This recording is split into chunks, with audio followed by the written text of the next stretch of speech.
Excella Education Study in USA assured scholarship. Contact 9881 నమస్కారం, welcome to I dream. నేను విజిత. ప్రస్తుతం మనతో పాటు ఉన్నారు ప్రముఖ కార్డియాలజిస్ట్ డాక్టర్ మువా శ్రీనివాస్ గారు. ఇప్పుడు సార్తో మాట్లాడదాం. నమస్తే సార్. నమస్కారం అండి. సార్, పాలు, పాల పదార్థాలు, పెరుగు మన లైఫ్లో నిజంగా ఎంతవరకు ఉపయోగపడతాయి సార్? సోర్సెస్ ఆఫ్ ఎనర్జీ చూసినప్పుడు లిక్విడ్ సోర్సెస్ ఆఫ్ ఎనర్జీ, తర్వాత సాలిడ్ అంటే మనం తినే అన్నం బేసికలీ. దానికి బెటర్ ఆల్టర్నేటివ్ అంటే లిక్విడ్ సోర్సెస్. దాంట్లో బెటర్ లిక్విడ్ సోర్సెస్ ఏంటంటే పాలు.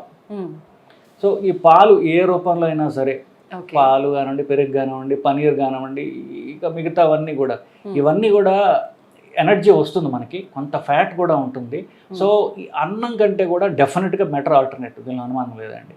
ఇప్పుడు ఎవరన్నా వెయిట్ తగ్గాలి అనుకునే వాళ్ళకి ఫస్ట్ లిక్విడ్ డైట్, అలా లిక్విడ్ డైట్ అలవాటు చేసుకోవడం కంటే మిగిలినటువంటి ఇంకో బ్రహ్మాస్త్రం లేదు నిజానికి. సో మనం తిండి అవాయిడ్ చేసి లిక్విడ్ తీసుకోవడం ద్వారా మనం ఎంతసేపు మనం ఆకలి ఆపగలము అనేటటువంటి స్కిల్ మన శరీరానికి మనం అలవాటు చేసినట్లయితే బరువు తగ్గడం అనేది తథ్యం. సో మీరు అంటే ఫస్ట్ 12 అవర్సా, 1 రోజా, 2 రోజుల, 3 రోజులు, 4 రోజుల, మీరు ఎంతకాలం మీరు లిక్విడ్స్తో మీరు గడపగలిగితే అంత బరువు మీరు తగ్గుతారు. సో స్కిల్ ఎక్కడ వస్తుందంటే మనకి ఇంట్రెస్టింగ్గా దీన్ని ఎలా చేసుకోవడము అనేది.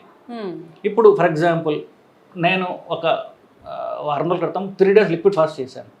సో లిక్విడ్ ఫాస్ట్ అనుకున్నప్పుడు నేను ఏం చేశానంటే ఎన్ని రకాల మజ్జిగలు ఉంటాయి అని చెప్పేసి ఒక లిస్ట్ రాసుకున్నాను నేను. మామూలు ప్లెయిన్ మజ్జిగ వేసుకోవచ్చు, మజ్జిగలో నిమ్మకాయ వేసుకోవచ్చు, 3rd రకం మజ్జిగలో నిమ్మకాయ, పచ్చిమిరపకాయ వేసుకోవచ్చు, కొత్తిమీర వేసుకోవచ్చు, కరివేపాకు వేసుకోవచ్చు, లస్సీలాగా షుగర్ వేసుకొని చేసుకోవచ్చు. ఇట్లా 6 వెరైటీస్ వచ్చాయి already. So if you can make things interesting, గంటకి మీ మధ్య తాగుతున్నారు అనుకోండి, మీ ఫాస్టింగ్ ఏదవుతుందో అట్లా మేక్ అంటే అది ఒక పెయిన్ లాగా ఉండదు. మీకు 6 రకాల మజ్జిగలే వచ్చాయి మనకి. ఇంకా కాఫీ ఉంది మనకి, బ్లాక్ కాఫీ, మామూలు పాల కాఫీ, కోల్డ్ కాఫీ, ఇంకా 2-3 టీలు ఉంటాయి. ఇట్లాగా మీరు గంటకి ఏదో ద్రవ పదార్థం తీసుకున్నట్లయితే విల్ మేక్ అంటే మనకి ఏదో కోల్పోయాం అన్న బాధ కాకుండా will make things interesting for you. అట్లా 1 రోజు 2 రోజులైనా సరే మీరు లిక్విడ్ ఫాస్ట్ చేయగలిగితే అప్పుడు మీరు బరువు బాగా తగ్గుతారు. అంటే సడన్గా ఇప్పుడు అంటే మధ్యలో బాడీకి షాక్ ఇచ్చి బరువు తగ్గాలనుకున్నప్పుడు ఇది చాలా ఉపయోగపడుతుంది basically. So this is a very good way. Liquid ఫాస్టింగ్లో పాల ప్రొడక్ట్స్ బెస్ట్. ప్యూర్ వాటర్ అయితే ఇంకా అంటే కష్టం, కానీ అది ఇంకా మంచిది యాక్చువల్లీ. అది దీని నెక్స్ట్ లెవెల్.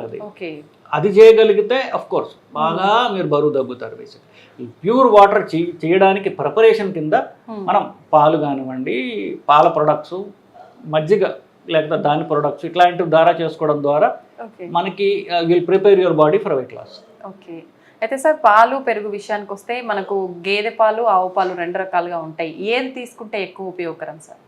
సో ఇప్పుడు 2-3 రకాల పాలు జనరల్గా తాగుతుంటారు. గేదె పాలు, ఆవు పాలు, పల్లెటూళ్ళలో మేకపాలు ఎన్నో తాగుతుంటారు. ఇవన్నిటిని బెటర్ ఏదంటే ఏదైతే ఫ్యాట్ తక్కువ ఉంటుందో అది బెటర్. ఆవు పాలు కంటే గేదె పాలు కాస్త ఫ్యాట్ ఎక్కువ ఉంటుంది. ఓకే. సో ఆ ఫ్యాట్ ఎక్కువ ఎవరికి వస్తుంది? ఫర్ ఎగ్జాంపుల్ ఇప్పుడు మీరు లిక్విడ్ ఫాస్ట్ చేస్తున్నారు, అప్పుడు మీకు గేదె పాలు బెటర్ కావచ్చు. ఎందుకు? బెటర్ సోర్స్ ఆఫ్ ఎనర్జీ, కాస్త ఫ్యాట్ ఎక్కువ ఉంటుంది కాబట్టి మీకు ఎనర్జీ కాస్త వస్తుంది, మీకు అంత నీరసం తక్కువ ఉంటుంది. లేదు మామూలుగా అంటారా, లో fat alternative better. Like for example cow milk. చిన్నపిల్లలకి ఏం పెట్టాలి? చిన్నపిల్లలకి గేదె పాలు పెట్టమంటారు. చిన్నపిల్లలకి ఒకసారి గేదె పాలు పెడితే ఎక్కువ ఎనర్జీ ఉంటుందని. కొంతమంది చిన్నపిల్లలకి వాళ్ళు ఎంత ఫ్యాట్ పెట్టినా వాళ్ళు ప్రాసెస్ చేసుకునేటటువంటి పేగులు వాళ్ళకు ఉంటాయి. సో గేదె పాలు ఇవ్వచ్చు. పెద్దవాళ్ళకి ఆవు పాలు తీసుకోవచ్చు. ఇఫ్ యూఆర్ ఫాస్టింగ్ మేబీ గేదె పాలు బెటర్. అట్లా if you know the difference you can మీకు మీ అవసరాలు బట్టి మీరు దాన్ని మార్చుకోవచ్చు. ఓకే. అయితే సార్, పెరుగు విషయానికే వస్తే ప్రత్యేకించి సమ్మర్ సీజన్లో ఎక్కువగా పెరుగుని రకరకాలుగా తీసుకుంటూ ఉంటారు, బాడీలో వేడి తగ్గడం కోసం అని చెప్పి, చలవ చేస్తుందని. నిజంగా పెరుగుని ఏ రూపంలో తీసుకుంటే బాగుంటుంది సార్? సో పాలకి పెరుగుకి తేడా ఏంటి? ఫస్ట్ పాలు పెరుగయ్యే విధానంలో ఏమవుతుందంటే దానిలో బ్యాక్టీరియా వస్తుంది. ఇంకా నిజంగా చెప్పాలంటే పాలు ఇన్ఫెక్ట్ అవ్వబడతాయి, అయితే మనం ఇన్ఫెక్ట్ చేస్తాం దాన్ని. దానిలో క్రిములు చేరుతాయి. క్రిములు చేరి పాలు పెరుగు అవుతుంది. కానీ ఆ క్రిములు మన పొట్టలో ఉన్నటువంటి ఆల్రెడీ మన పేగుల్లో ఉన్నటువంటి క్రిములు అవి. So they are good bacteria. So పాలు కంటే పెరుగు బెటర్. ఎందుకు? దాంట్లో మంచి బ్యాక్టీరియా ఉంది, సో ఆ గట్టిపడే తత్వం ప్రోటీన్ వల్ల వస్తుంది. సో పాలు కంటే పెరుగు డెఫినెట్లీ బెటర్. ఓకే. సో ఆ పెరుగులో దాన్ని నీళ్ళతో కలిపి చేస్తే ఇంకా డైల్యూట్ అవుతుంది అది ఇంకా. సో పాల కంటే పెరుగు బెటరు, పెరుగు కంటే మజ్జిగ బెటర్. ఓకే. సో ఆ మజ్జిగ మనం ఎక్కువ తీసుకోవడం ఎట్లా అంటే దట్స్ హౌ మీరు మీ దాన్ని అంటే మీరు చెప్పినట్టుగా లస్సీ రూపంలోనూ దారులో మీరు మీ టేస్ట్ బట్టి దాన్ని మార్చుకుంటూ పోవచ్చు బేసికల్లీ. ఓకే.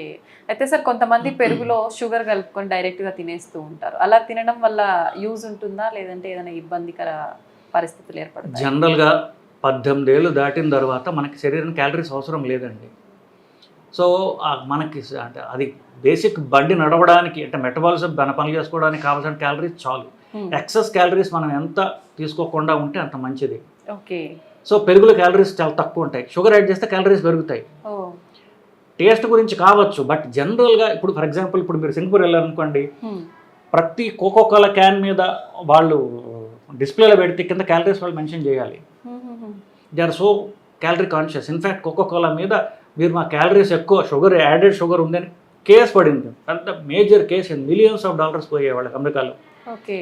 సో మనం తిండి ద్వారా ఎక్సెస్ క్యాలరీస్ని తగ్గించుకోవాలి అనేది అది ఇప్పుడు వెస్ట్లో ఆల్మోస్ట్ 10-15 ఏళ్ళగా నడుస్తున్నది. తిండిలో ఎంత క్యాలరీస్ తగ్గించుకుంటే మనకు అంత బెటర్. ఓకే. మన ఎక్సెస్ యాడ్ చేయకుండా. ఇప్పుడు పెరుగు చక్కగా ఉంది, దాంట్లో మళ్ళీ మనం షుగర్ వేయడం ద్వారా క్యాలరీస్ పెంచుతున్నాం బేసిక్గా. అది అవాయిడ్ చేస్తే మంచిదే. అయితే సార్ కొంతమంది పిల్లల విషయానికి వస్తే వాళ్ళ అంటే కర్రీస్ ఇలాంటివి ఏం తీసుకోకుండా డైలీ 2 సార్లు తిన్నా 3 సార్లు తిన్నా పెరుగుతోటే ఎక్కువగా తింటూ ఉంటారు. అలా తినొచ్చు అంటారా సార్? ఎక్కువ క్వాంటిటీ వెళ్ళిపోతుంది కదా. పెరుగుతో ఏం తింటారు అనేది రైస్. అదే. సో రైస్ కాకుండా ఫర్ ఎగ్జాంపుల్ రాగి ముద్ద లేకపోతే రాగి జావ ఇట్లాంటివి బెటర్. యూఆర్ కటింగ్ క్యాలరీస్ కాబట్టి. ఒకటండి, ఒక టీవీ డిబేట్కి వెళ్తే ఒక ఆవిడ నాతో, ఒక చాలా ఫేమస్ టీవీ పర్సనాలిటీ, నాతో పెద్ద ఆర్గ్యుమెంట్ పెట్టుకుంది ఆవిడ ఆన్ కెమెరా. మీరు పిల్లలకి ఇలా డైట్ మీరు చెప్తారు, పిల్లలకి అన్నం ఎందుకు ఆపమని చెప్తారు మీరు అని.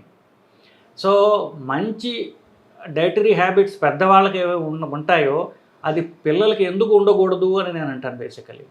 అంటే ఏంటి, పిల్లలు లావుగా ఉంటే పర్వాలా, పిల్లలు ఫ్యాట్గా ఉంటే పర్వాలా, పెద్దవాళ్ళు మాత్రం సన్నబడిపోవాలి అంటాం అనేది అది కరెక్ట్ కాదు నా ఉద్దేశం. సో ఒబేసిటీ అనేది ఇప్పుడు చైల్డ్హుడ్ ప్రాబ్లం అయిపోయింది ఇండియాలో. సో ఎక్కువ ఫ్యాట్ తక్కువగా ఉండాలి, ప్లస్ మనం ఏంటంటే మన పిల్లలు అది తింటారు.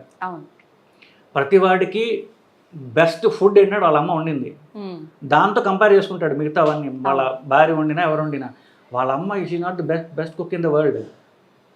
ఆవిడ చాలా ఫాల్టీ కుక్ కావచ్చు, వాడికి అది అలవాటు అంతే.